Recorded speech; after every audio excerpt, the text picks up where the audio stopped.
some things that we think are Yeah, so. just gonna get two different. Well, I always thought it had to be perfect, because that would go into the record being wrong, and it's not a clear pressure. sheet. But I guess with him just making. It's a kick. Well, that's, I know, it's the other problem. Oops, sorry. All right, how you all doing today? Good. Good. You look good, you look happy on this rainy day. Well, thank you all for coming here today, I really appreciate you being here, because if you weren't here, then I probably have no one to talk to today, so I appreciate that. And today's topic, how to guarantee a full-term listing. Now, what do we mean by full-term listing? Can you give me some ideas of what we're talking about? To the very end. I like that, however long it takes to sell it, I like that, that's a good definition. What else? 4 years. 4 years, okay, maybe in this market, depending on the price, could be, yes? Getting the relistings, so they don't go with someone else. Yeah, getting the listings so that they don't go with someone else, and having that old adage is the second mouse that gets the cheese, right? You don't wanna be the first mouse, right? It gets the short-term listing, didn't sell, someone else gets the listing, and then it sells, right? Yeah. Good quote. Yep. Why else? Why else is it important in this market to guarantee a full-term Because it's listing? taking that long to sell the house. It's taking that long to sell the house. What is full-term in this market? Till it's sold. Until it's sold, yes, that's a good answer. Like 100 days. Close to a year. 100 Yeah. days, a year, 180, half a year. 180 days. Depends on the house. Would anybody in this room say that it's less than 180 days? No. No. Right. So, and what's the danger of not getting a full-term listing? What can happen? Lose money. You lose Yeah, money, some of it's absolutely, more you simple, lose yeah. money. You lose credibility too. You lose credibility, They absolutely. see your name there, and then they see another name and it sells. And you go, oh.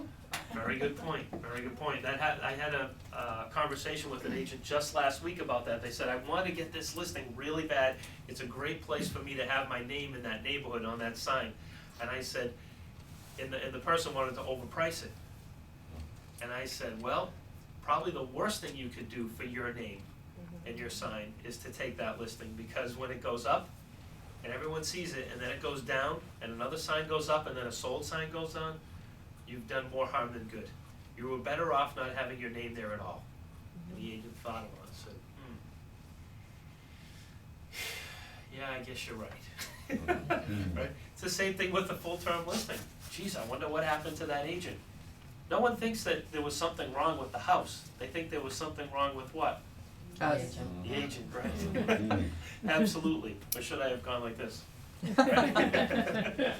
Okay, so let's go to the first page where it says, what percentage of listings sell after the first 90 days in most markets?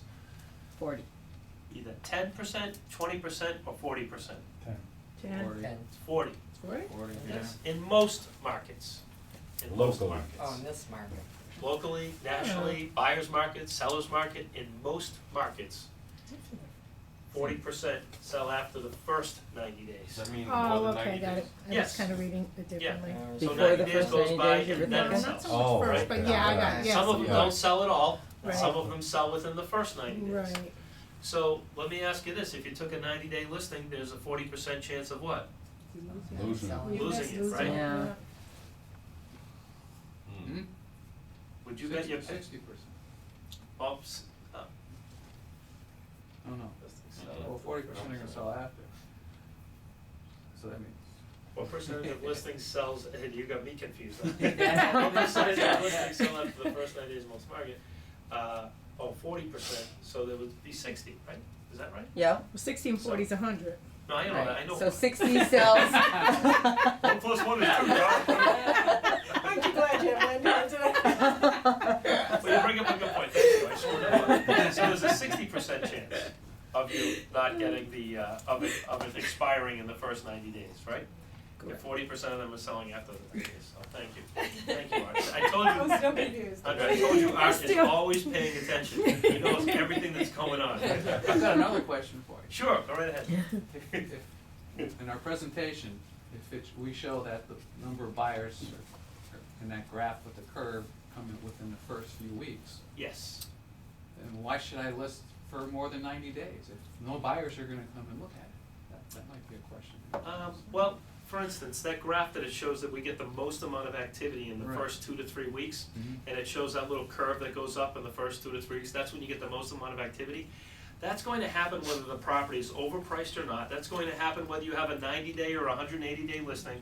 That's going to happen because it's a new listing, and new listings generate a lot more activity in the early stages. Right. However, it doesn't affect what might happen after that. In other words, there's no guarantee, Mr. and Mrs. Seller, that your home is going to sell in the first 2 to 3 weeks, but it could if you put your best foot forward. If you price it right, if it's in good condition, then you have a greater chance of getting it sold in the first 30 days under agreement. If there is a chance that it could be possibly put under agreement in the first 30 days, that's a key area of pricing it right. So that's what I would say. Another thing in regard to that comment is that I've got a client, someone that I'm working with right now, that was at an open house 2.5 months ago. And they were very interested up front, but they wanted to educate themselves about the market. So I just stayed in touch with them. Mm. And it's 2.5 months later, they're starting to talk to us about buying a house. Great. Yeah. That's So- within 90 days. Yes, it is, yeah. That's sold yet, good. though. But we're working on it. That's great, that's a good point. Number 4, the term of the listing should be 90 days, 180 days, or it should be already filled out on the listing agreement. See, Hey, See? The answer is, there's only one answer, Yeah. and the answer is B. E, Now, let me ask you a question. Yeah. It said the term of the listing should be, you didn't read the question carefully. The term, so it could only be A or B, because those are the only 2 answers that reflect a term, a space and time, okay? And so, but let me ask you this, and the reason why I put that in a letter C for an answer, would it be to your advantage to have it already filled out in the listing agreement? In your Yeah. marketing Yeah. agreement? Yeah. Absolutely, Right. absolutely. yeah, Number 3, the main reason sellers are reluctant to list for a full 180-day term is A, they feel if you can't sell it in 90 days, then you probably can't sell it. B, they feel if they give you too long, you'll drag your feet. Or C, one or both of the above reasons. see, See? C is the correct answer. Number 2, when sellers ask you how long the listing is for, tell them 180 days.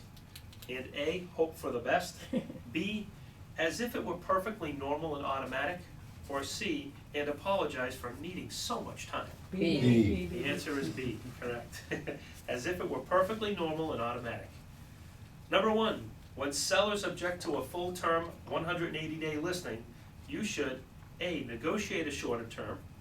B, tell them it is 180 days or nothing.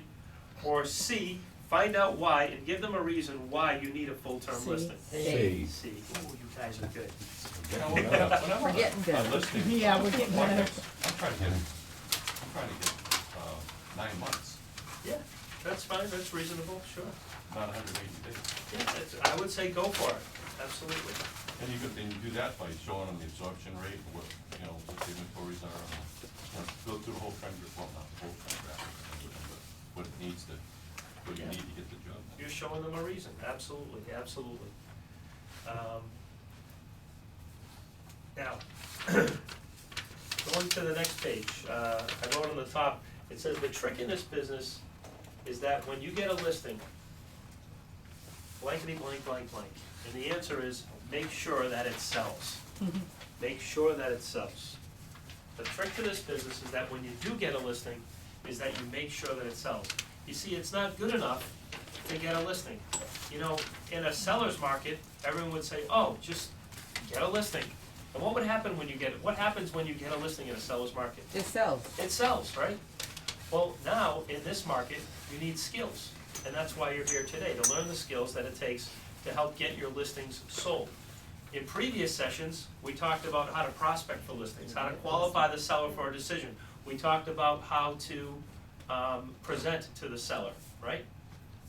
And now that you've presented to the seller and you've closed on the listing, now we have to focus in on, and we focused on pricing the listing correctly, right? We talked about that as well. And now we're talking about making sure we have enough time, because here's what happens. There are times that agents have come to me and say, John, you know what? I've spent money out of my own pocket. You know, some agents spending as much as, you know, depending on the price range of the property, some agents spending as much as, I don't know, maybe anywhere from $1,000 to $5,000 of their own money, not including what the company has spent in marketing the listing. And think about the time involved, going over and taking the listing, showings, feedback for showings, open houses, so on and so on and so on, right? But you think about the time, not just the money that's spent when you take a listing. Time is what, gang?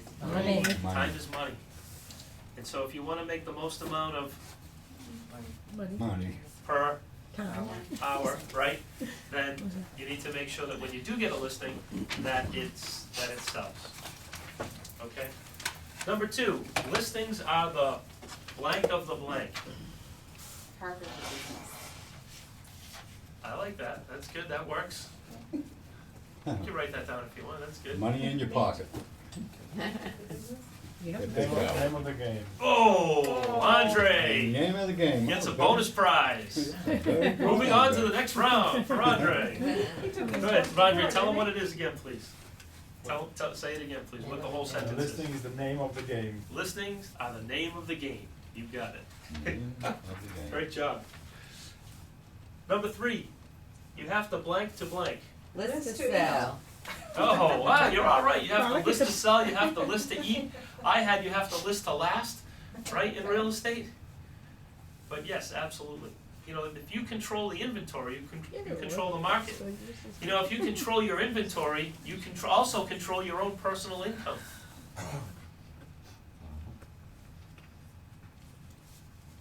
Number 4, one of the ways to earn money is to blank blank. So more. List more. Sell more, yes. Get more listings. Get more listings. But what's a more powerful motivator? The fear of what? Losing. Loss, right? So, Price rate. Lose less. one of the ways to earn more money is to lose Lose less. Lose Lose less.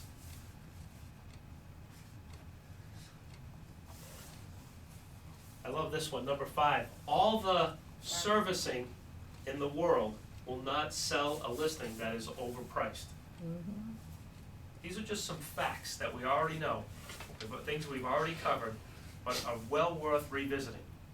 All the servicing, give me some ideas of some things that you do to service a listing, and I wanna write them down here.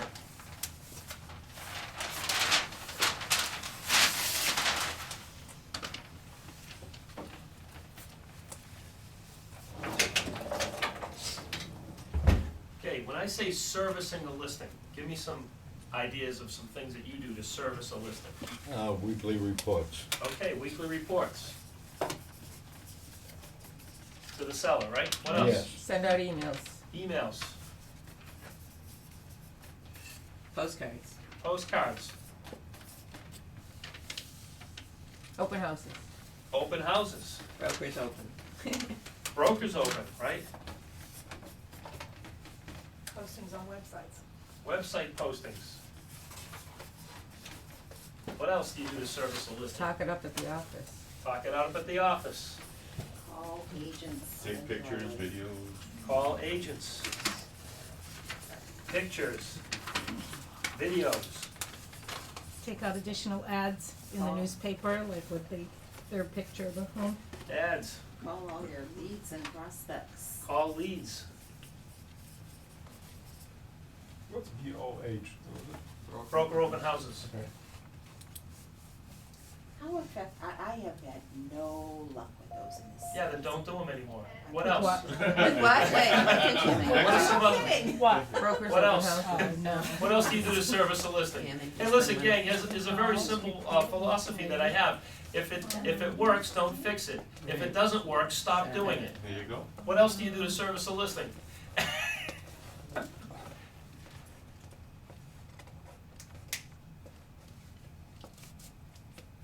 Yard sign. Yard sign, put the sign up, absolutely. MLS. Put it in MLS. Give out my cards at red lights. Cards at red lights. I haven't tried that one yet. Otherwise known as Carl. Cards at red lights. Very good. There you go. What What else do you do to service your listings? You can change the pictures too that are on the, depending upon the time, like sometimes that's the house Absolutely. that I had when it changed from winter to Yeah, the spring seasonal and the thing. flowers came out, Yeah, I took a different picture of the house. That's a nice thought. How about feedback for showings for the seller, Yeah, right? Please, homie. Not me. How about this, gang? How about, Shut mine off. how about before you took the listing, you did a market analysis, right? Mm-hmm. How about the fact that you went on a Okay. listing appointment, right? And you gave a presentation. how about that, you lost it? Trifographics report. And we showed them the I tape. was so pissed. Show them the David Knox video, right, on pricing your home to sell. What else? Servicing the listing, Oh, show the different things that they can get if they list with Carlson. right? Part of your presentation, right? Right. Yep. Premier service and the insurance and all that. Doing all the paperwork. But now you have the listing, what else are you doing to service it now? They're showing the house. You're showing the property, absolutely, right? Well, that we had open. Making it accessible to get into. Showings, right? What else? Strategy sessions with the owners. Right, strategy sessions with the owners. What do you mean by that? Well, to me, it sounds like if the house isn't selling, we need to get together and have Oh, a to meeting and kind of work out a rethink it. strategy on Okay. what some of the things we can do to get the home sold. And some of those things may include the homeowner doing some things to fix up the home. Yeah, Make it Yeah, I was more gonna say stable. staging as one Right, thing. so staging, I like that, it's great. What else? What if they don't take your advice? They didn't, I just lost one. In what way? What do you mean? If they don't take your Whatever advice? you tell them to do, they don't do it. They Well, don't wanna do it. What's beautiful about our industry is that you're in sales, but you're in real estate sales. And what I like about real estate sales is you have a choice as to who you wanna work with. So you have the option to say, well, I can't be held responsible for getting your home sold if you're not willing to do the things that we need to do to get it sold, which is to fix up the house, take care of this repair, give me a full-term listing, pay an above-average commission to get your home sold, because that's what we need to do in this market to make it more attractive to co-broks. I need a certain list of things that need to be done in order for me to be responsible for selling the home. And if we can't accomplish these items, if I can't get in easily, to be easily, make it easy to show the property, things of that nature, then, it's okay to say no, then don't take the listing. And that's what I hope you glean from a lot of this too, is that, just because you have a listing, it doesn't mean that it's gold. Just because you have a listing doesn't mean it's in money in your pocket. When you have a listing in this market, it may take money out of your pocket. Follow me? So some of you are thinking, well, I don't want a listing, right? No, don't think that. You have to list to what? So, So, Sell, you have to list to last, Survive. right? You have to list to survive. He or she who controls the inventory, controls the market.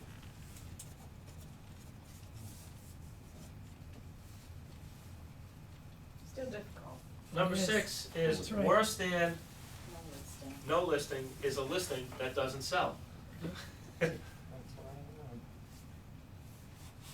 Worse than no listing is a listing that won't sell. Wow, that's tough. One other comment that I wanna make is that I want you to all to bring to the surface of our conversation this morning is this, is that, oh boy,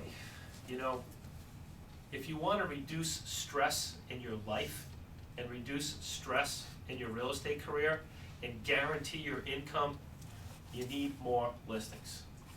Too many of us have 1 or 2 listings, and we spend our whole life servicing what? Those 1 or 2 listings. And when that 1 listing or those 2 listings don't sell, it's devastating because we've lost all our inventory. And we spend our whole life marketing this 1 listing, and then once it goes under agreement, then we work another 3 months to find another listing to put that on the market, and agents are wondering why their income is like a roller coaster. Okay? There's only one way to eliminate the roller coaster income that a typical agent experiences, and we all know why a typical agent experiences a roller coaster income is because they work really hard finding a listing or getting a buyer, and then they put it under agreement, and once it goes under agreement, their income goes up here, right? But then afterwards, the property sells, and then their income goes down here because you're spending this much time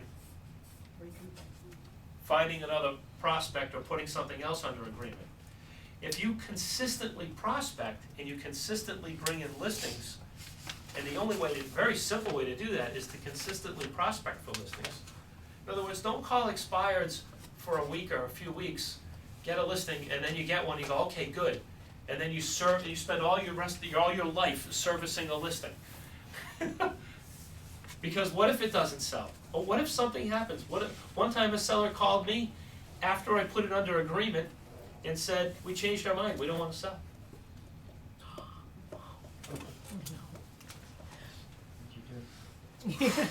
Well, my first thought was to sue them for my commission, but Too late. I passed on that, and because they did sign an offer, I mean, they owed me the money. The seller, could have tried to convince the buyer to sue the seller for specific performance, but you know what, I thought, what comes around goes around, I'm going to keep in touch with these folks and ask for future referrals and tell them they owe me one, and that's what I did, but I mean, you can do anything you want with that one. But the point is that if I only had that one listing, I would have been devastated. But the fact is, I had 13 or 14 other listings, and guess what? It was okay. Gang, feel this. Remember, how many of you have been in the business since the early 90s and remember when Title V first came out? Title V? Anyone? Remember that Title V? Kind of shook up a lot of things in the marketplace. And what had happened was they changed the regulations in the rules as to when a septic system could pass and what criteria it would need to have in order for the septic system to pass. Now, when a lender lends money on a property, does the septic system need to pass, yes or no? Yes. Absolutely. Feel this, I had 4 properties under agreement, I hadn't had a closing in 6 months. It was way too much year at the end of the money, you follow me? I was starving, I was broke, and I needed this money to pay bills of things that I had already spent money on, okay? Credit cards are piling up, oh boy, I was new to real estate. 4 under agreement, 3 fell apart from Title V, 3.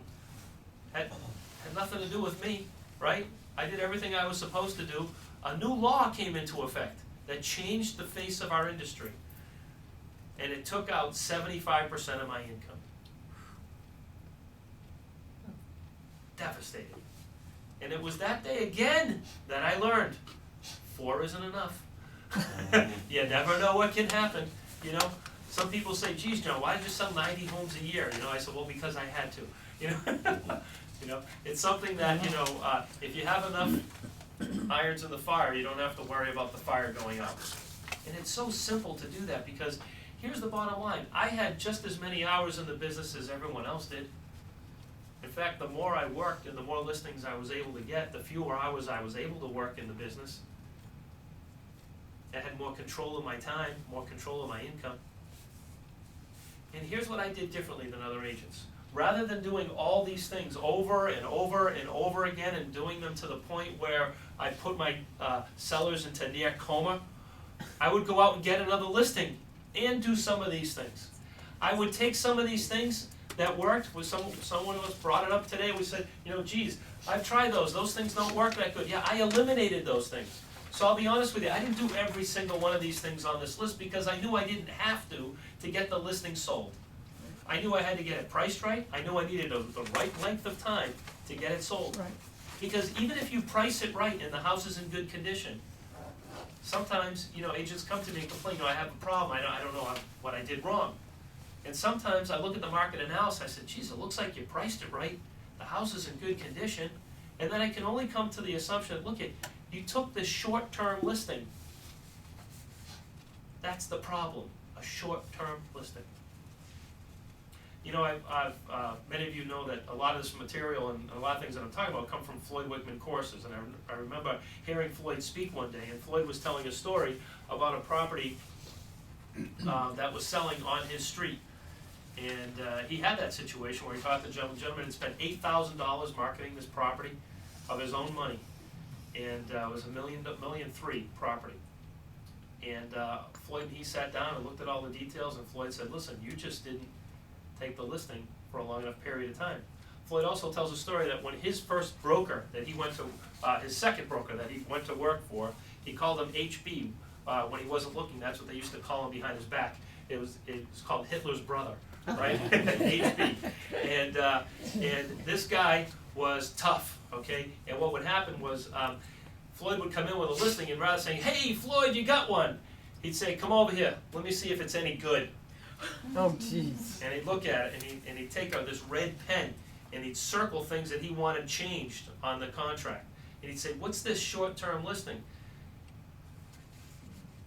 And the agents would say, well, you know, it's the most they would give me. He says, go back and get it for 180 days. And he'd give him back the contract, said, get out of here. Go back and get it for 180 days. And do you know why I did that? Because he cared about the agent.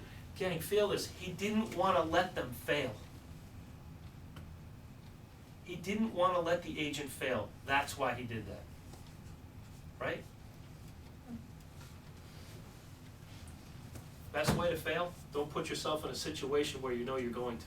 Right? Right?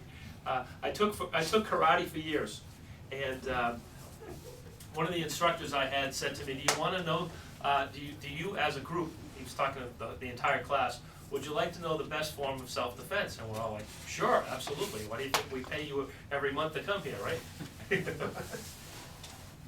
said, the best form of self-defense is don't put yourself in a situation where you're going to need it. Don't hang around in a bar. Don't walk down a dark alley.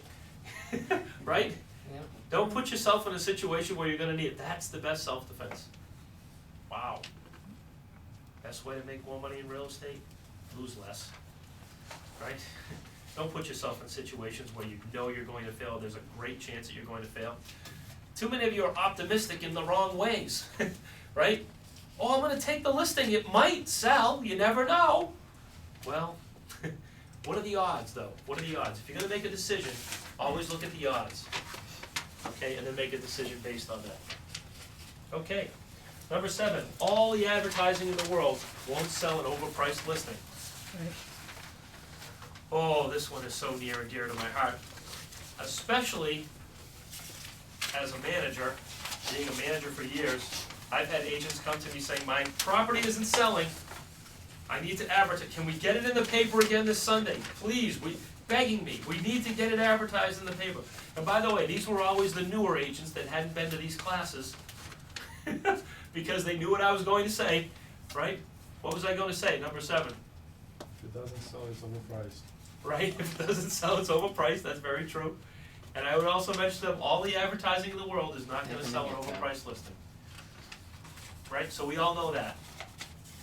Here's what I'm saying, gang. Stop spending too much of your own money advertising the one listing that you have or 2 listings that you have in hopes that it's going to sell.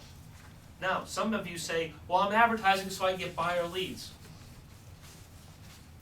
That's why I would advertise my own listings too, to get more buyer leads. But here's the problem.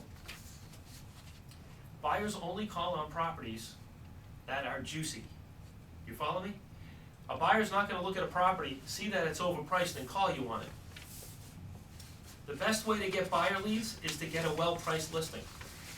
What's the problem with that? Well, a well-priced listing doesn't last forever, so you can't advertise it every month. So how do you solve that problem? Get a lot of them. Get more, right? Absolutely. Keep your pipeline full. You know, the secret to success in real estate is to build your inventory to a comfortable level, and once they start selling, replace them, right? That was, I think, in session 2. This, the secret to successful selling in real estate. That's what you do. Okay, gang? Now, sometimes the sellers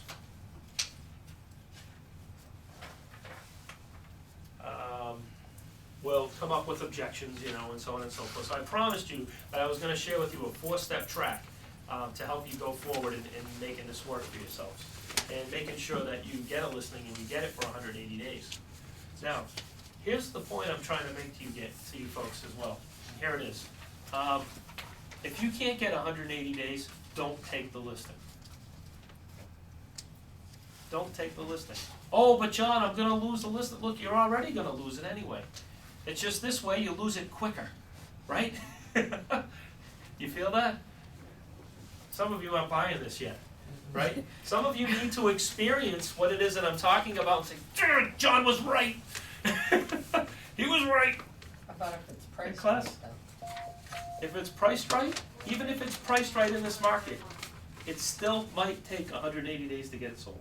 And sometimes In more. fact, I was reading an article recently about a Really? very, very well-respected broker in New York. And she owns the company, and she said the only pricing strategy that will work in this market, and what she's recommending to her clients, is that where you would have it priced right at your market CMA, comparative market analysis, take that value and reduce it 5%, and that's what you should put it on the market for to get it sold. Because if you're competitive, guess what? You can literally have it priced right, and at the end of 180 days, it can still expire.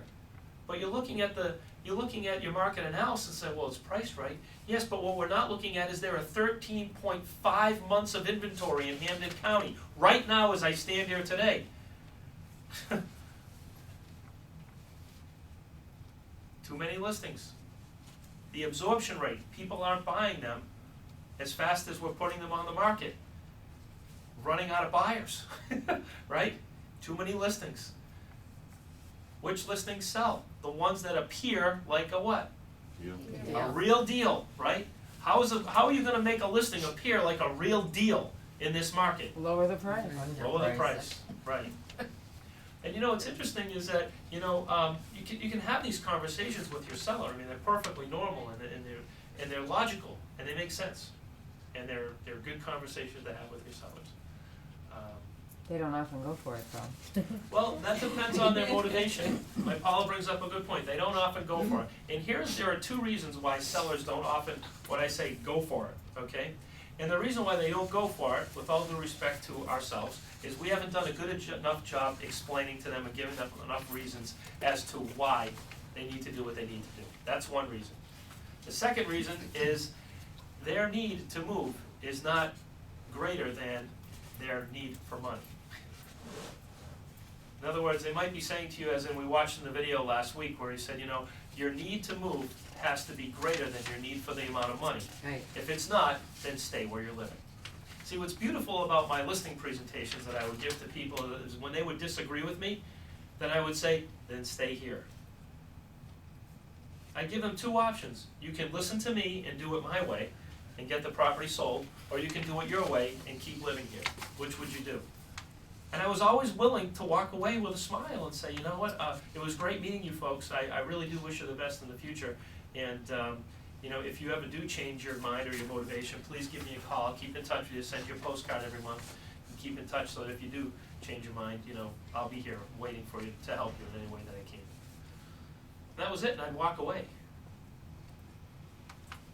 Some of you are afraid. See, the fear is what's motivating. You're afraid that someone else is going to come in behind you, list it, overpriced, do exactly what the seller said, and you're afraid that the seller is right.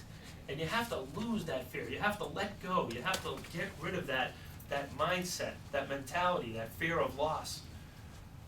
You should be thinking, you should be afraid of the fact that you might lose it if you take it, and lose the time, the energy, the effort, the money, all the marketing, all the servicing on the listing. That's what you really want to think of. You want to go in on a listing appointment in this market with an attitude that I'm going in to see if I want it. You go in and say, let's sit down and talk, and let me share with you what I do and my company does to get a property sold. Then we'll go over price and terms and what you're going to net in your pocket. And then once we do all that, we'll be able to sit down and make a decision as to whether or not we should be working together, right? That's the attitude that you want to go in with. That's the mindset that you want to go in with for success in this market. So what's interesting is that, sometimes I'll teach a class or someone will watch one of these on DVD and they'll say, oh, I tried that, it doesn't work. They didn't go for it. Well, it's either one of two things. Either you weren't convincing enough, or they needed more convincing in some way or another, or they just don't want to get it, and they just don't want to or need to get their property sold. so much to the point where and sometimes they're not ready for the truth, right? A lot of for sale by owners in the early stages are not ready for the truth. The truth is that agents get more money for a home than for sale by owners. The truth is that for sale by owners, 70% of them eventually list with a real estate agent. Another truth is real estate agents can get their homes sold faster, and as I mentioned before, for more money than a for sale by owner does. Now, how is it? Another truth is, hold on one second, another truth is, real estate agents have been in business doing what we do, charging what we charge for over 100 years. There's gotta be a reason for that, right? So they need to be shown certain reasons why we do what we do. And without knowing what the reasons are, in other words, even if you showed them the reasons and you explained the facts, they're not ready for the truth yet. In other words, they might not have experienced enough pain yet in order to believe you. Some of you have not experienced enough pain yet to believe what I'm telling you today, okay? Yes, Andre, thank you. Well, I don't know, I just wanna ask you, I understand how you can sell faster than the for sale by owner, there's no question about it. Sure. How you can sell for more money, how you can, Here's a fact, and every statistic, every year proves that this is a fact, that real estate agents sell homes for more money than for sale by owners. The fact is that the type of buyer that a for sale by owner attracts. Let me give you an example. If you have 100 homes for sale in the newspaper, and let's say 10 of them out of 100 are for sale by owners. If you were a buyer, what is the one reason and one reason only you would eliminate 90% of the ads in that newspaper and only look at the for sale by owners? Think you're getting a better price. You think you're getting a better price, you're looking for a deal. So right out from the starting gate, the for sale by owner is attracting the wrong buyer. They're attracting the buyer who wants a deal, who wants a steal. How many of you have relatives that when you got your real estate license, they said, hey, if you find a steal out there, let me know. And you're thinking, hey, if I find a steal, I'm gonna buy it, right? Right? Everybody wants, you meet people every now and then who want a steal. So that's why. Their number one reason is they're attracting the wrong buyer. And that buyer goes in, sees the sale price at $300,000, and immediately reduces it by 6%, and then takes off another 5%, right? Yeah. To try to get a deal because they're going with for sale by owner. The other reason is that the for sale by owner does not have a third party person on their behalf negotiating for them. They're doing it themselves. There are too many emotions involved. You don't have the benefit or the privilege of having a third party person. I'm actually going to have a full 1.5 hour session on how to present and close on for sale by owner. I'll tell you how to find them, and I'll tell you what to do when you get there, and I'll even share with you, and I'll even give you the actual presentation to use in a for sale by owner presentation. And it'll have some of those facts and reasons in it. And it'll be in such a way that you can explain what I did to you just now, so that you can explain it to the for sale by owner also. So stay tuned for that one, that's a good one, right? Now, I'm gonna go into the 4-step track, and number 1 of the 4-step track, blank the expiration and the exclusive right to sell agreement. fill out, What's that? fill out. Well, I like the word type. And some of you might have one of these old machines in your office or in your house somewhere, and they're called typewriters. And you put the form in, you carefully line it up, and then you type it in. If you can't find one of those archaic machines anywhere, then just simply write it in before you get to the property. Why do you think typing helps? Or what do you think? Well, Well, it looks like it's part of the Like it's contract. part of. I'll let you guys answer, go Yeah, ahead. it looks like it's part of the Yeah. contract. It looks like it's part of the I contract. haven't paid that much attention to those. It looks Yeah. less negotiable, it looks more solid and firm. One of the techniques that I used as an agent, that I shared with Carlson GMAC, and they immediately implemented it once I shared this with them, is I was an agent, I used to get 7% commissions on all my listings. There were a few where I took 6 because they had agreed to buy another home through me. And, oh my goodness, this was, so powerful. And what I did is I carefully took my exclusive right to sell agreement and I lined it up in a typewriter, and eventually when I had an assistant doing this for me. And I'd hit the 7 and then the % key. And I'd have it lined up, so when I took my exclusive right to sell agreement out, it was right there and 7% was already typed in. Well, ours now will have an automatic on there, 6, that people cross out and, What I just said, Yeah. yeah, that was my yeah, idea to have that Right. put in there. yeah. And the reason for that is that it looks less negotiable. Now, Paul, I know what you were gonna say, and I know it happens all the time, people take that 6 and they cross it out and they put Yeah. in a 5, All the right? time. All the time. Right. They haven't been to my class yet on how to handle a commission objection. Number one thing to do, I'll tell you the biggest secret of getting 6% is to, Right, don't say anything, that's what I usually do. right, and do you get 6%? Unless they, well, one time I didn't, and it was because another agent in the office had the listing first, and she gave it to them for 5. So when they came to me, I had to give Yeah, it what to did them you for do? 5, otherwise they said, we're not gonna do it for that much. Right. We do it for 5 with her, we could go somewhere else and get it for less. In the future, I'm gonna share with you some closing techniques, and if you Mhm. ever run into that again, you can squash that and get your 6%. Good. I promise you that. In fact, to not keep you in suspense, if you wanna email me, I'll email you a couple of dialogues that can, any of you who would like that, I can do that for you. And so, you know, sometimes it just takes doing nothing. Now, I learned about this technique by accident. Can I share with you what happened? I first tried this, the very first listing I ever took, and I took it at 7%. And what I did was I took and I typed it in to the form, because it just seemed logical to me that, well, what's uncomfortable for me when I get on the listing? Well, the most uncomfortable part in the whole listing presentation process is I would take the listing agreement and I'd slide it in front of them, I'd give them the pen, and that was a little uncomfortable, but I got that taken care of. But then as I was filling in the form and I put their address in front of them, and they're looking over at me, putting their address in, then I put in the term, I'd write that in front of them, and 99% of the time, people wouldn't balk at it at all. I think the reason why this is such a hot topic right now is that we're coming out of a seller's market right now, and most of the agents are used to taking, 90-day listings, and it's just bad habit. We gotta get out of that habit, and I have to give you the reasons why, right? And so I'd put in that, I never got an objection about that, but then I'd get to the fee for service. And that's the part where, I've been on listing appointments with agents, and I've just watched them, I've just observed, and this is what they do.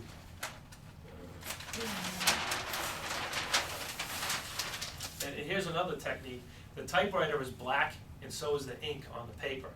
And too many people are using blue pens if you're gonna pen it in, and if you're gonna pre-write it, you should pre-write it in black ink. This is very small, little tiny psychological things, but these little things can add up to something big. So here's what would happen. You'd have the writing of the contract, right, like this, then you'd have a line, and then you'd have more words, right? And in this space right here is the pressure cooker time spot when you have to put in the fee for service. Right? And so here's what happens. They go to write in 6, right? And all of a sudden it turns into this because they got nervous. It started off okay, but it ended up bad. It ended up with a 16 to 17% difference in their fee. See, some of you justify it in your own mind to say, well, it's only 1%.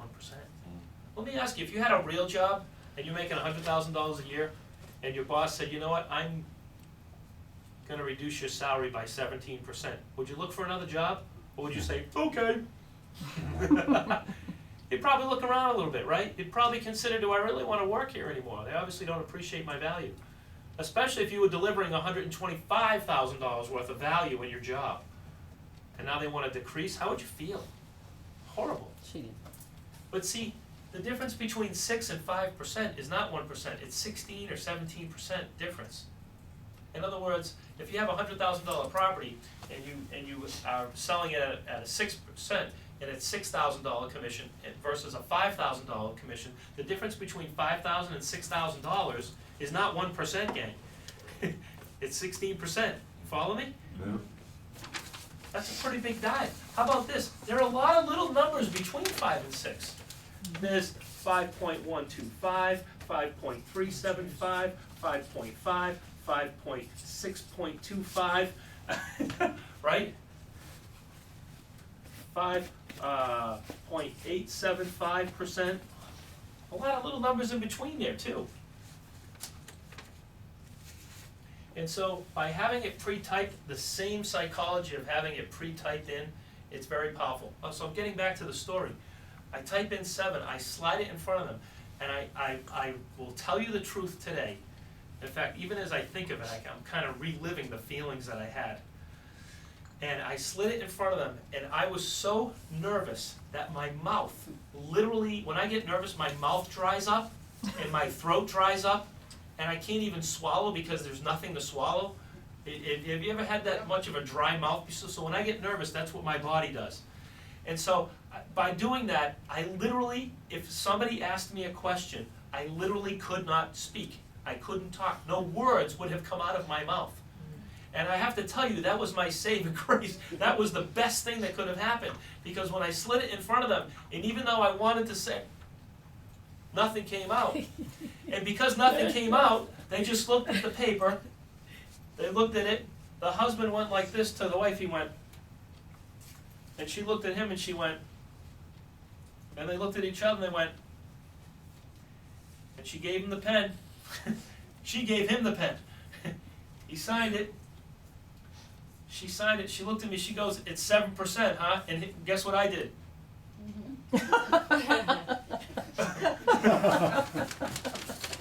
She signed it, handed it back to me. I literally got in my car, and I remember this like it was yesterday. I remember the sun was up. It was in the spring, and I remember sitting in the driveway, and I put my hands on the steering wheel of my car, and I had the contract next to me, and I slid it out, and I put it on top of the folder. And I put my hands while I just looked down, and I saw that 7% on that for the fee for service written into my exclusive right to sell agreement. I put my hands on the wheel, and I just thought to myself, I have arrived. This is good. Because here's what I learned, gang. I was doing more than my competitors were to market my listings, and I really wasn't making enough money to make it worth my while to do all this extra stuff. But I had to do the extra things in order to get the listing, and in order to get the listing sold in a buyer's market. So I just came up with the realization that, look, if I can't get this for what I'm doing, then I don't want the listing because now I'm losing money, right?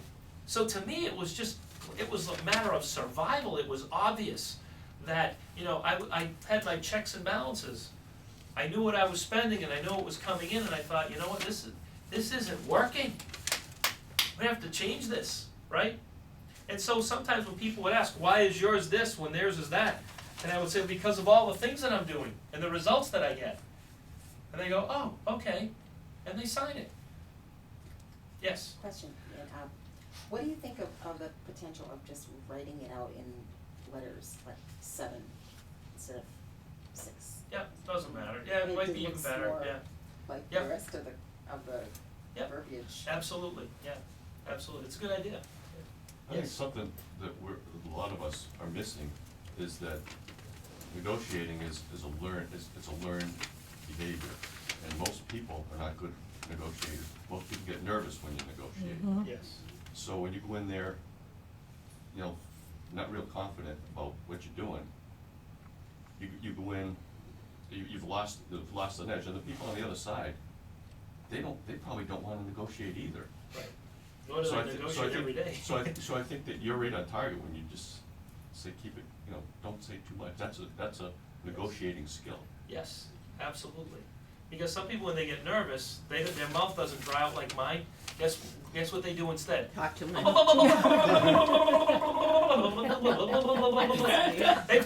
can't tell you how many people have talked themselves out of a listing, talked themselves out of a buyer sale, because they were so nervous.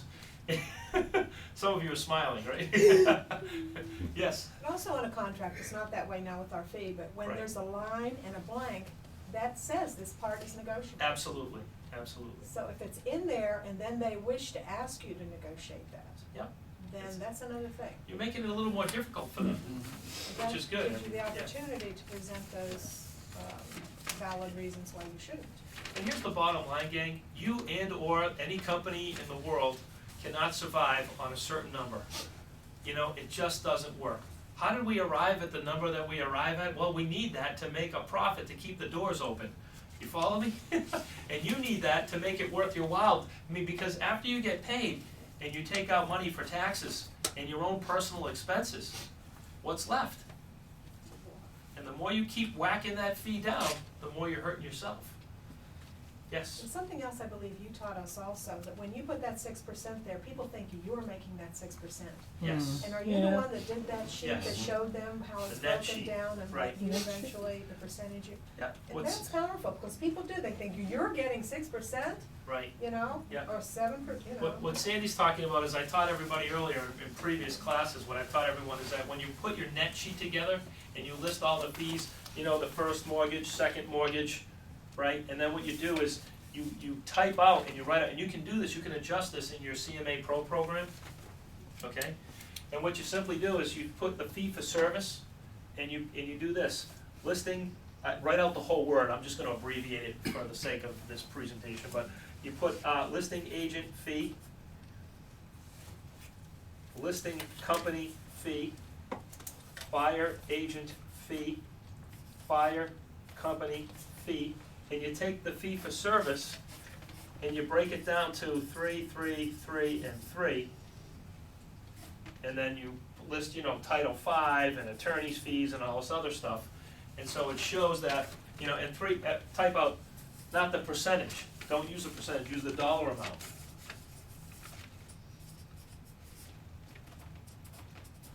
All the way down. And so what Sandy's talking about is when they look at this, they realize that it's not the full. And when I used to do this, and I came up with a number on the bottom, and I'd say, you're gonna net negative $8,000 when you sell this property, approximately somewhere in that range of anywhere between $8,000 and $13,000 after you sell the property. Is that a number you can live with? And they'd say yes. And when they say yes, guess what also they said yes to? My 7% fee for service that I charge. I already said yes to it. What if Yes. they said no? Would you negotiate your fee? Why would I do that? I And don't lose know. money? No, but if you ask Their them. need to move has to be greater than their need for money. And just because they need money doesn't mean I should take it out of my pocket and give it to them. You know what I would do? I'd go to the next listing appointment and find someone that can't afford to do it. The reason why some agents cave in and negotiate, it's the only listing appointment they've had in months, and they don't have another one on their calendar. And that's why they're saying they're caving in. And they wanna help people. Well, you know, when you're on an airplane and the stewardess says, you know, make sure when the oxygen mask falls down, put yours on first before you help somebody else. Listen, gang, you can't help anybody else until you help yourself first. You cannot be an effective real estate agent and help as many people as you wanna help if you're broke. And you can't afford to put a brochure box on that sign, even though you know it would help market your property, because you don't have the money to do it, because you were too busy helping other people get out of debt that they put their own selves into. They need to take responsibility for themselves. And their motivation for moving has to be greater than their need for money in order for them to move. And so this is a mindset that you have to adopt and develop in order to move into that arena. Listen, do I care about people? Absolutely. That was the driving force that made me such a great agent, is that I cared so much about my customers and clients. But you have to draw the line somewhere too. You have to take care of yourself. You have to take care of your own family, you know, and you have to say, listen, and here's the bottom line. When that wasn't an option to reduce my fee, they found, you know, they went to their parents and said, yeah, can you lend me $3,000? I gotta sell my house, or I'm gonna go bankrupt, or I'm gonna go broke, or I'm gonna be foreclosed on. They'd go to their brother, or their cousin, their aunt, their uncle, and they'd borrow the money from them. Right. You know, where there's a will, gang, there's a way. Hey, listen, if their car broke down and it cost them $3,000 to fix it,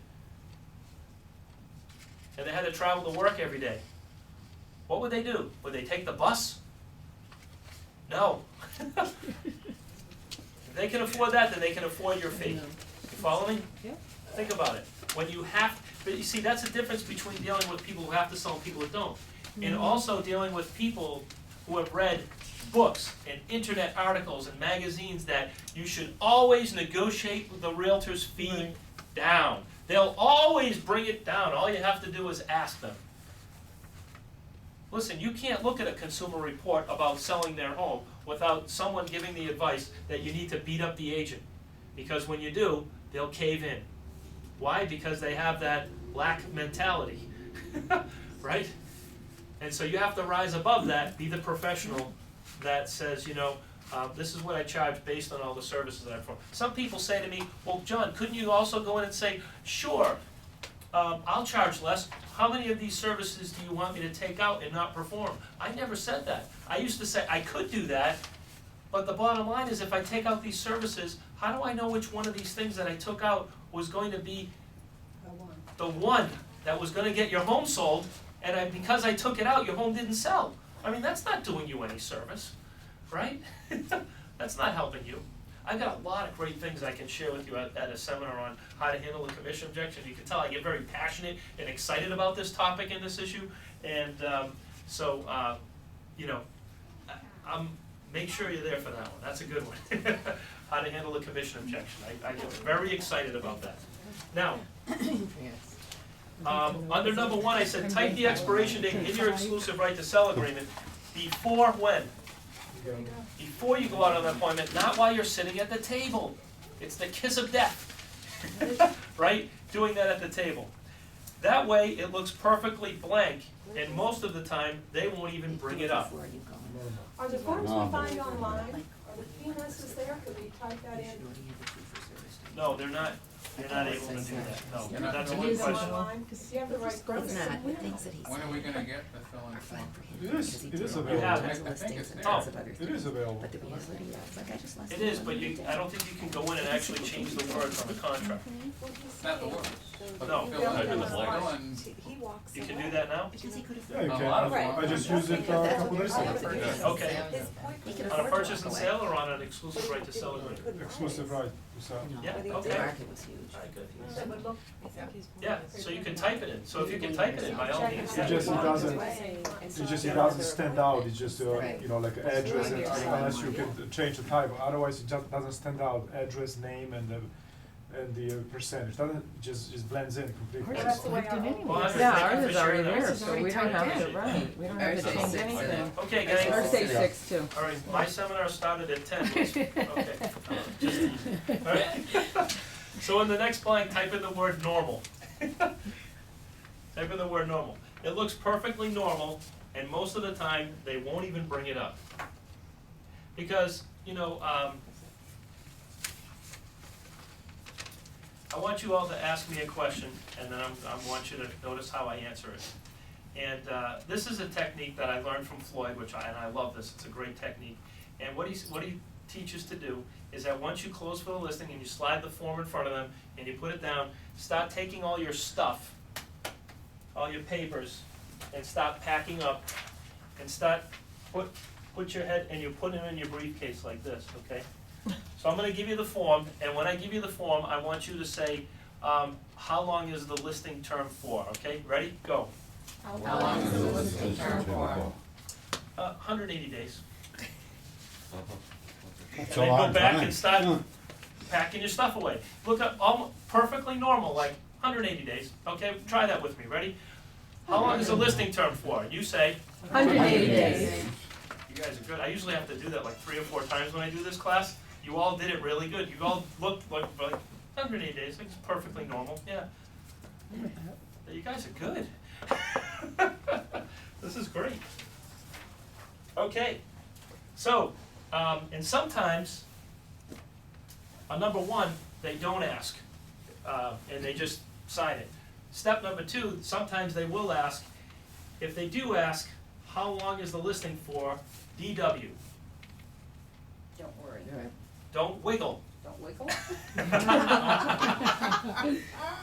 Because what happens, you're sitting in a chair and they say, go ahead, ask me the question. I'm gonna slide, here's a contract. How much is the listing for? How long is the listing for?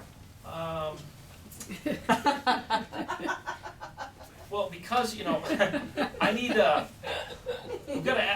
we need the time, you know, and it's like you're wiggling, you know what I mean? So, don't wiggle. Don't wiggle. Look at them blank and say 180 days. Look at them normally. Look at them normally and just simply say 180 days. And then look away and go back to your stuff, okay? Because here's what happens, and then at that point, they look at each other and they go, okay, and then they sign it. Sometimes that doesn't work. So then I have to give you step what? 3. Three. Step number 3. Step number 3, sometimes you have to give them the reason you need a normal 180-day listing.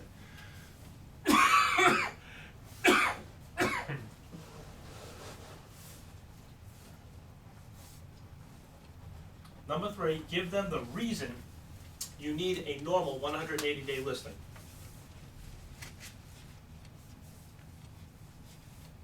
You know, there are 2 reasons why they don't want to give you a 180-day listing. Number 1, they think if they give you 180 days, you'll drag your feet and you'll wait too long to get it sold. Or number 2 is they feel if you can't sell it in 90 days, then you probably can't sell it. Either you're going to drag your feet, or if you can't sell it in 90 days, then you probably can't sell it. That's what they're afraid of, those 2 things. Okay? So what you have to do is you have to give them a what? A reason as to why they're doing it. Now, one of these closing techniques that I'm going to share with you today is called the across the desert closing technique, and this comes from Floyd, and if any of you have ever taken a Floyd Whitman course, he shares this with you. It's very powerful, and it works really well. So what I'm going to do is I'm just going to read this one time going through real quick, and then you'll have a chance to really kind of read it with me and kind of let this sink in a little bit. So the seller says, we don't want to give you, why don't we give you 90 days, Judy? We can always relist it, right? And see, that's like when they went to seller training school, they learned this dialogue. So you go to real estate training school to learn dialogues, they go to seller training school and they learn the dialogue, and they say, and the dialogue is, when the realtor says 180 days, you simply look at them and say, well, why don't we do 90 days? All right, we can always relist it, can't we?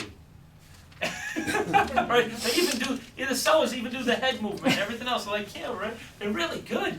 They've been practicing, waiting for your arrival, just so they could say that. Well, I appreciate that. Actually, not many people know in advance that they would relist, and that makes me feel very comfortable. But out of curiosity, what is it about a listing, a normal listing that concerns you? And they tell you. Well, let me just show you something that will put your mind at ease. Mr. and Mrs. Wojciechowski, here is a copy of our multiple listing statistics. Here it shows you that the average marketing time for a property to sell in this market is approximately 120 days. And whatever it is for the market you're doing a listing in, then you provide them with that statistic, okay? Then we have to include relist by co-broks. And then we need to add 60 days for the time that the property goes under agreement. That's the time that it takes to close the property. The reason why I show you that is that I want to ask you a question. It's a bit of an analogy, but I'm sure with your background, you'll see the relationship. If you were going across the desert today, and I showed you proof that it was going to take approximately 105 gallons of gas to cross the desert, you wouldn't put 90 gallons of gas in your car, would you? Right? And you look at them and you just smile, would you? Well, you'd probably put more in to be safe, wouldn't you? Right? You see, that is how real estate works. You see, I can sell your house. I just need the fuel to get the job done. And then you go like this. And we call that the puppy dog look, right? I put in parentheses there, puppy dog look, to remind you, right? Judy, you're good at that. Look, right now she's got that face. She's like, that's good. Right. I like that. So you had to use it. Like, Right. and if you ever see a puppy that look at you, Yeah. spark like, oh, she's a little puppy. Okay, so here's what I'm going to ask you to do. Because we're in a workshop environment, I'm going to ask you to turn to your partner next to you and just read it to them. So if Sandy and Ken could get together, and if you two folks get together, and you two folks in face, all I want you to do is, here's Go what I ahead, I'll want you to listen do. to you. What I want you to do is I want you to do something that is a technique that professional actors and actresses use. In order to learn their scripts and dialogues, in order for them to learn the words quicker, what they do is they read it out loud in a mirror as fast as they possibly can without waiting for the person to have the dialogue back and forth, because the timer goes by too slowly. I'll also share another technique with you that I happen to have in my automobile, as I have two pieces of equipment in my automobile. I have a cassette tape player that I bought at Radio Shack. It's called a variable speed playback tape recorder. And what it will do is it'll play back the human voice on the tape recorder 3 times faster than the average person actually speaks. And I also have my iPod. In my iPod, I take my audio and I put them into an audiobook format, and then I can play the words back faster than the way that people normally speak. And the reason why I do this is that the human mind can comprehend words when they're spoken to you 3 times faster than the average person normally speaks.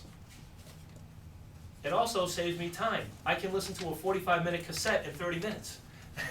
Wow. I also pay attention more because I have to in order to understand what they're saying.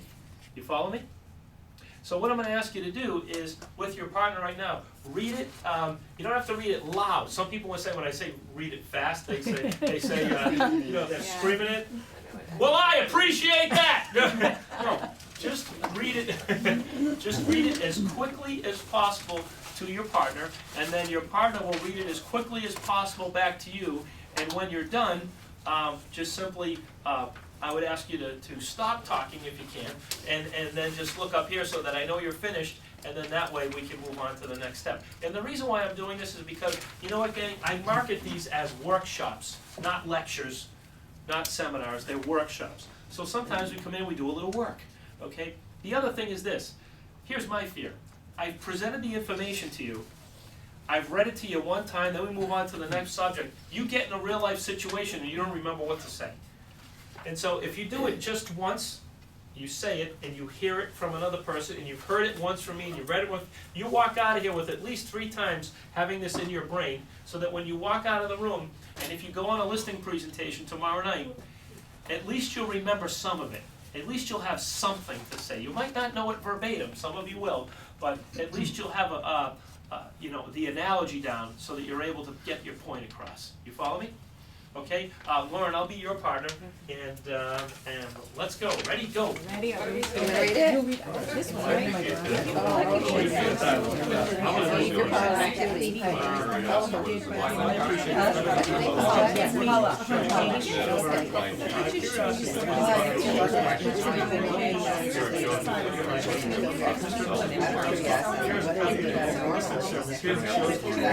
Let me just show you something. That's what you might see. Here's a copy of the multiple business transactions. Here it shows you that the average person has property to sell is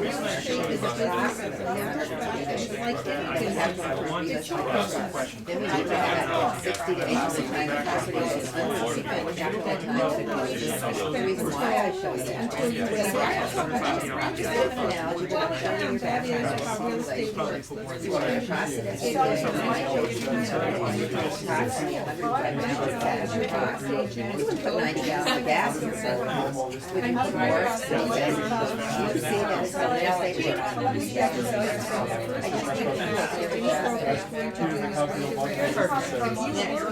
so what's your last name? And which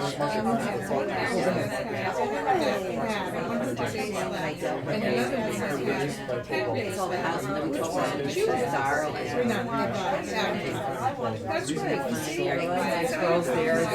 They were darling. I just can't do it. And we all are.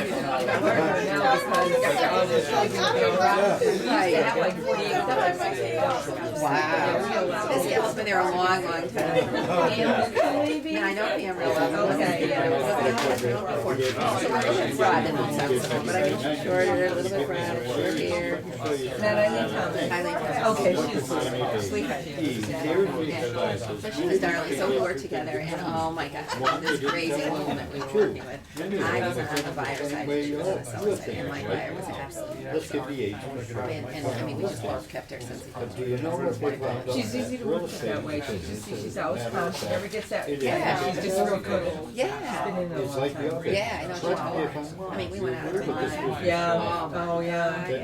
And then the date would come, you know, and you've got to stick to the date, and then my girl would have other excuses. Yeah. be like extensions of, when it was finally over, we both had a House Just a I scare. Bottle of draw that champagne as at that a point. page, and it's my But boss, I I say, don't know, boss, I need more exposure on it these was just the other Smith day, line. and I knew right that I just wasn't gonna get it. Yeah, And this is how, yeah. that they were gonna Be give it to improved someone else, business person. and I haven't been The using first thing it, that this comes for is any the guy broker that's is comes going from to see Akron this for way. years. If you were that How many broker, this and how you many were did about this, to how spend many did money. that, you know? And- And I just, I wasn't gonna get it, and I Okay, now, if you're watching this videotape right now, and you're by yourself in a room and you're watching this, I would recommend that you read this to yourself, or read it in the mirror 3 times as quickly as humanly Time of possible. hand. Okay? Won't you please on time of hand so I get. He's still reading. That's all right. That's okay. Very focused. Everybody else was done? Yeah. God love 'em. You're on stage. That's because I went too slow. That's great.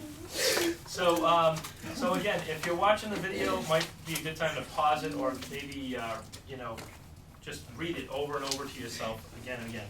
Those of you in this room, read it, maybe before you go on, read all your dialogues before you go on a listing appointment as part of your preparation. Read all your scripts and dialogues over and over. The more you expose yourself to them, the more that you will internalize them. They will become you. Some people read some of these dialogues and say, that's not me, I can't say that. Well, it's not you because you've never said it. The more you say it to yourself, the more it will become you, just like everything else. Okay? Now, if you would, in your handouts, go to the last page before we move on to the next dialogue. And next week, we're going to be reviewing closing for the listing. And when we talk about closing for the listing, I want to review with you, you know, it's the skill of actually closing the deal that separates someone who has a license between someone who is an actual salesperson. Because there are a lot of licensees in our business, but there are a few salespeople in our business. And learning the skill of closing is very powerful. Okay, we're going to go into that in detail next week, next Friday. Very excited about this topic. It is what will separate you. You've done a great job. You've qualified, you've prospected, you've presented, you did all the things. You rang the bell, smiled, paid him a compliment, brought him to the kitchen table, broke the ice, got permission to ask a bunch of questions, got up and looked around the property, went back to the kitchen table and showed him all the reasons why everybody lists with you and your company. And now, it's time to close. That's what we're going to learn next week. So next week, I promise you, I'm going to share with you 2 mistakes to avoid that a lot of people make. I'm also going to share with you 3 keys to closing, and then there is a 7-step, very simple closing process that if you follow that, your hit ratio will absolutely soar, okay? And by the way, if you want the listing, okay? If you want the listing. Okay, now, let's go back.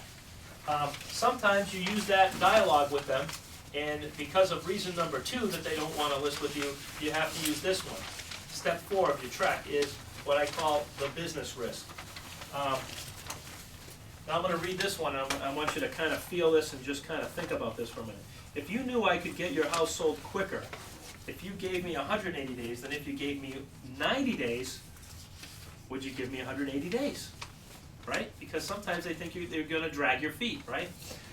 Well, let me just show you something that I think would put your mind at ease. Here is the expired list.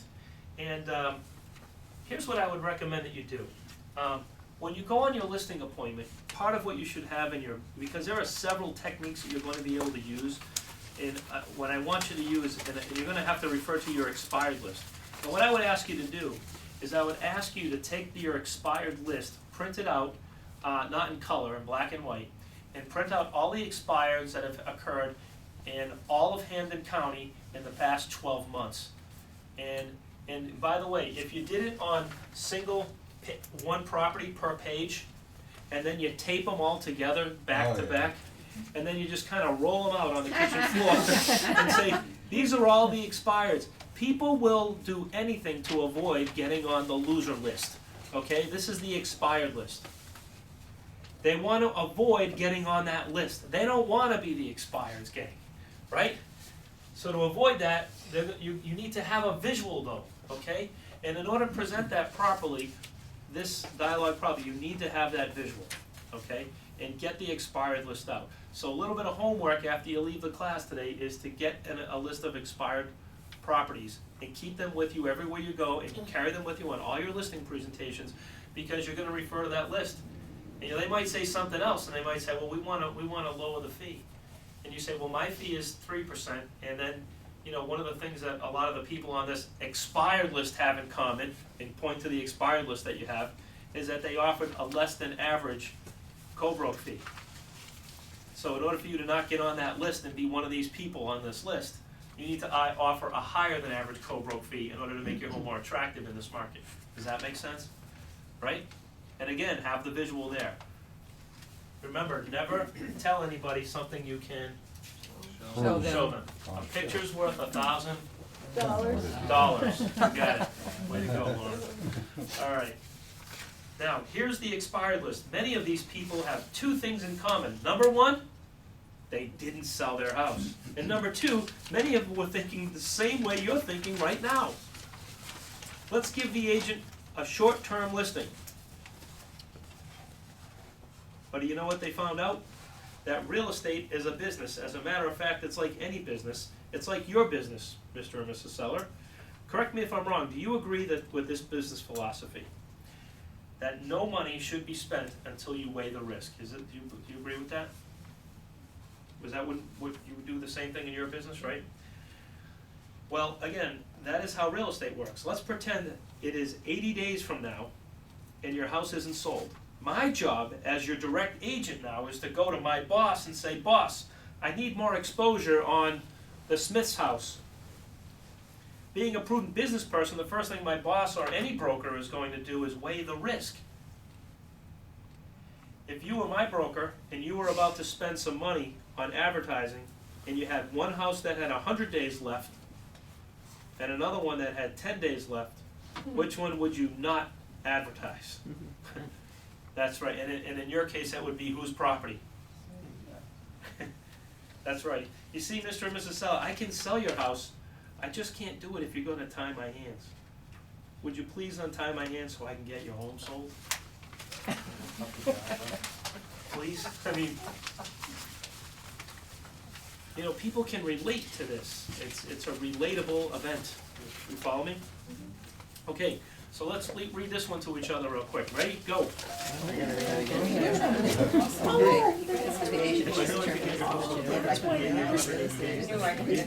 Did that.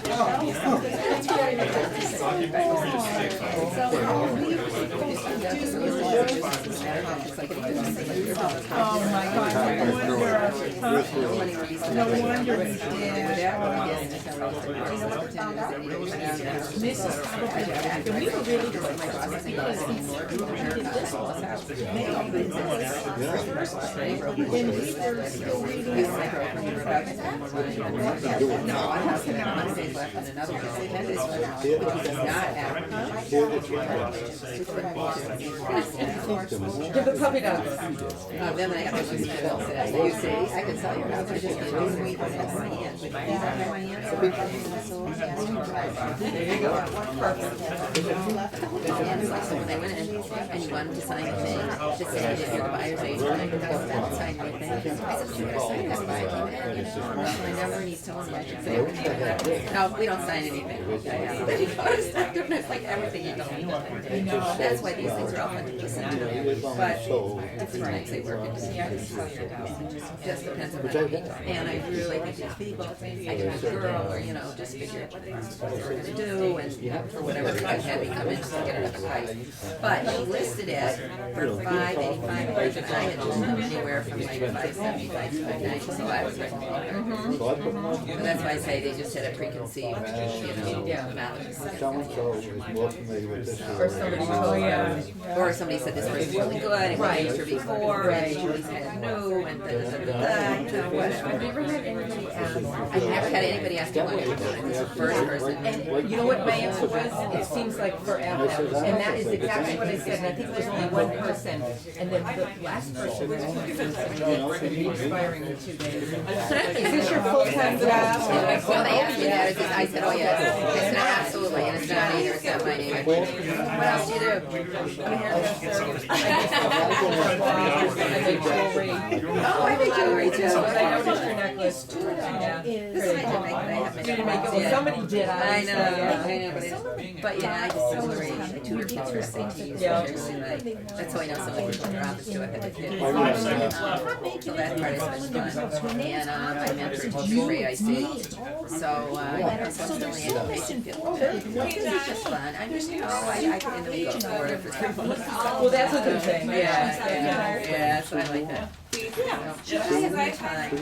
I love that. I like meeting the people, it's kind of fun. I didn't take it personally when they didn't do it. As a matter of fact, I was gonna send her a note and say it was so delightful to meet you guys, and I certainly wish you never, and they can come back to you, and that's what I could. And like today, I just got this referral.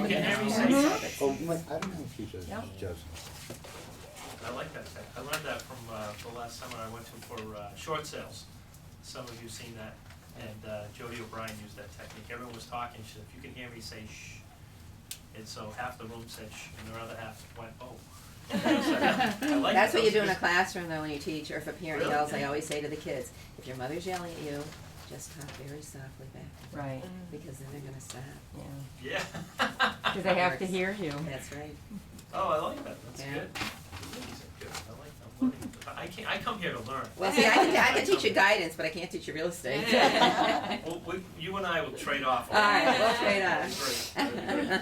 Now, we're gonna use a little method of interaction. Now, you've just done some interaction now, but another method of interaction I like to do is called fishboning. And fishboning is when you ask the group of people to volunteer some ideas in terms of how you can, or how you would, or what you could say to a seller in order to get a full-term listing. So what I'm gonna do is I'm gonna put all these additional ideas, other than the ones that I've given you, I'm gonna put these, you can use the ones that I've given you too. If you wanna put those, we can add those as well. And then once we put those on the board here, then we're gonna vote for the top 3 best techniques that you like out of all the ones that we saw. Okay? So come up with some ideas of how you would handle the objection when the seller says to you that they don't wanna give you a full-term listing. What are some other things that you could say? That you've already told us. Or that you can think of on your own, or things that you've said in the past, or what are your thoughts on that? You kinda put it down, what you already did. I like Yeah. when you say, well, what part of my marketing plan do you want me to eliminate? Oh, okay, I think all right, that's a really sure. nice, a good retort.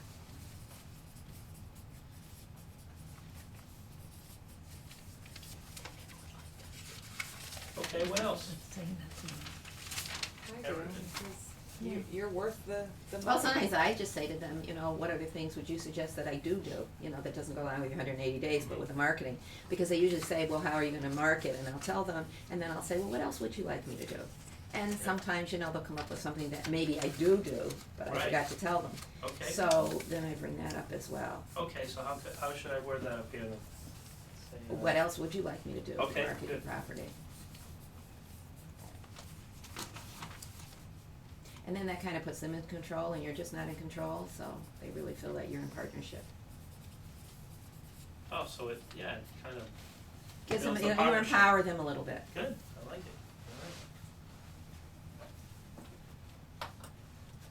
Want to come up with a list of objection handling techniques for sellers who object to a full-term listing. If you're thinking about the, giving agent, let's say 90 days only for the first listing, I'd rather be a second agent. You're coming over Yeah? and selling your house. What did he say? He's I'll come good. back after the 90 days and take the Yeah. listing back. I'd rather be a second agent Yeah. Yeah, here. but those are the ones that, right, get the reduction and. I'd rather be the second agent. Good, I like that, that's good. Sometimes I tell them, I said, well, would you rather really have somebody else, you know, houses usually don't sell for so many days, would you really wanna spend time, you're telling me how tiring this is to have people go through your house and take pictures and da-da-da-da-da, would you really, after 3 months, wanna go through this whole thing again? That's great. Yeah, but it didn't work. But I tried it. Show them, show them all the expireds with the agent's name on it. Oh. No, hey. And say, hey, I've got a lot of people I could recommend that'll do this for you. Here they are, they're on the expired list. With agents. Oh, that's so rude.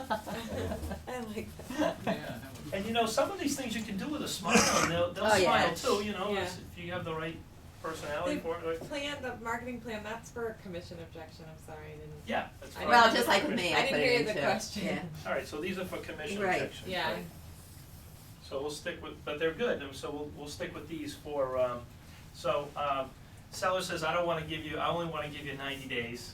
And you could say, well, I'd rather be the second agent, you know, give it to someone else for 90 days, and I'll take it for the next And give me a 180 list days of after agents that. that you can recommend, I can show you a list of, I have Yeah. my expired list Right. right here, and by the way, these are all the agents that will do this. that will do this for you, Oh, that that's will, great. that have agreed to fail in the past, and I'm sure they'll do it Great to again. fail. Here's a list of names, and by the way, we went through a lot together, you know, going through the listing and so on and so forth. Do you really wanna go through all this again? And Judy brought up a great point. She said, well, I tried that and it didn't work, you know? Well, you know what? This might work with someone else. Absolutely. And maybe now that you've come to this class, you have 5 more additional things that you could say or show them to do, right? And sometimes so- you're just not gonna get the person, their mind is set to do something else, and I really had that feeling when I walked in, that she had already met with somebody and was happy and da-da-da. So, you just do the best you can, and try Absolutely, everything. absolutely. Remember, nothing is 100%, but Right. certainly if I can show you and teach you how to get 8 or 9 out of 10 instead of 2 or 3 out of 10 Absolutely. listings, then Sometimes you're they on your just way, wanna right, hear your Kate? price, Exactly. because they're already Yeah, going so I didn't get upset.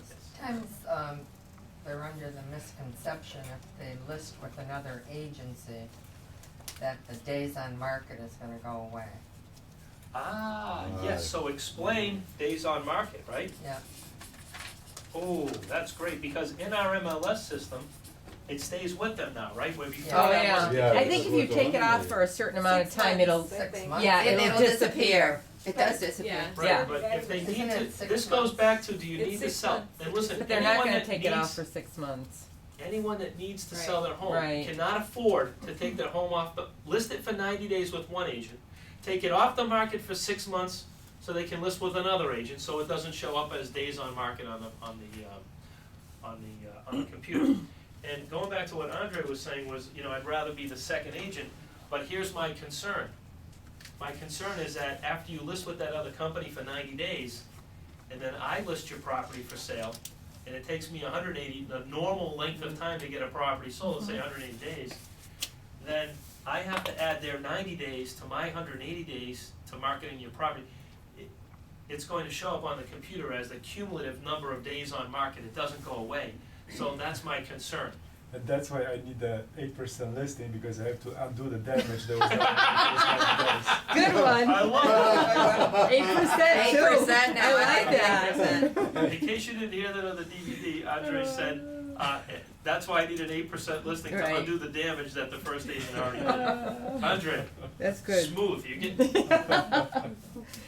Andre, I have to say, Andre invested, not only is he a smart guy, but he also is smart because he invested in this product that I've been pushing on everyone. It's called 101 Dialogues by Floyd Wickman.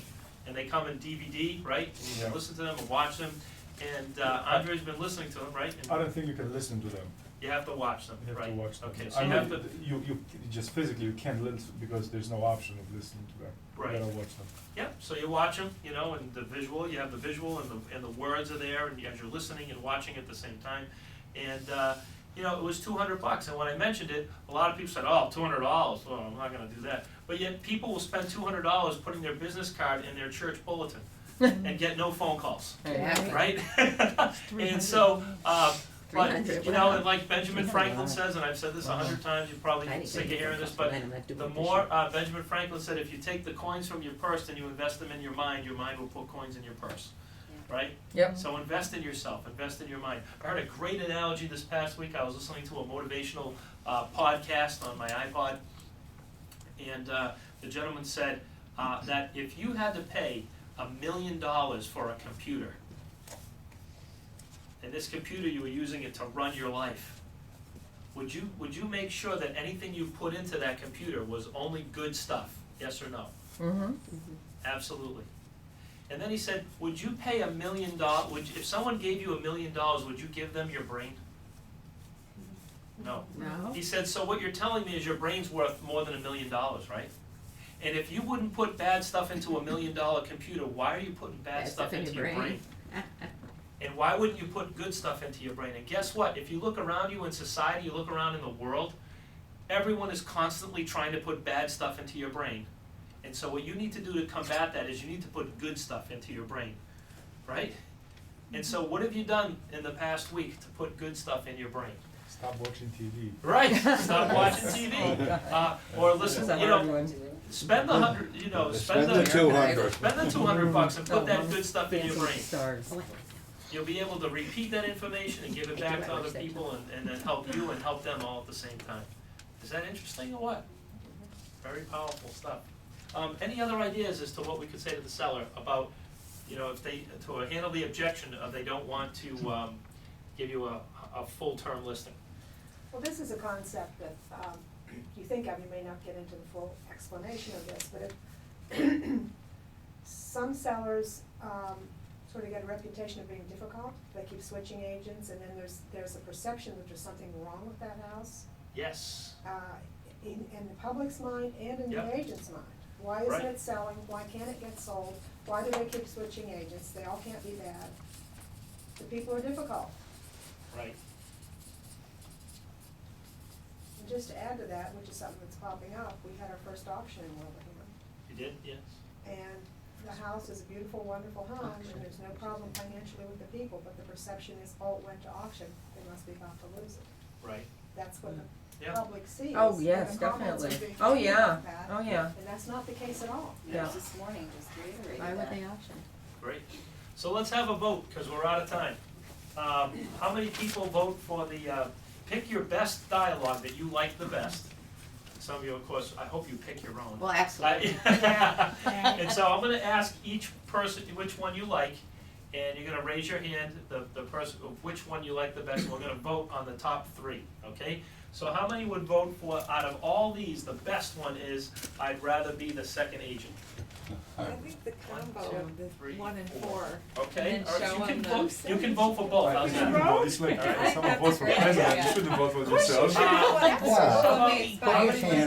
How many think this is the best, go through this again? I'll raise 2 hands, cause I gotta get 2 votes. All right, 2, 3? I like that one All right, too. 3 votes. Show them expires with the names of the agents who will be willing to do that for them. 1, 2, 3, 4, 5. I do like that one I like too. Yeah, that is a good combination one. with number Explain 1. days on market and how that it does add up and it's cumulative. Yeah. How many think that's the best one? 1, 2, 3? How about this He one? did, I I like this noticed one. that. I Yeah. hope this He one. voted twice. You're gonna get the perception that there's something wrong with the house when you list it, whether it's me or you feel this one again. If whether it's me or someone else, if you give them 90 days and it doesn't sell, your house is gonna be left with the perception that there's something wrong with it because you've changed the sign in the yard. You know, there's gotta be something wrong with the Yeah. property. People don't automatically assume, Mr. and Mrs. Seller, that it's the agent. Sometimes they assume there's something wrong with the house, and that's why it boils from one agent to another. How many think that one's the best? How many votes do I have on that?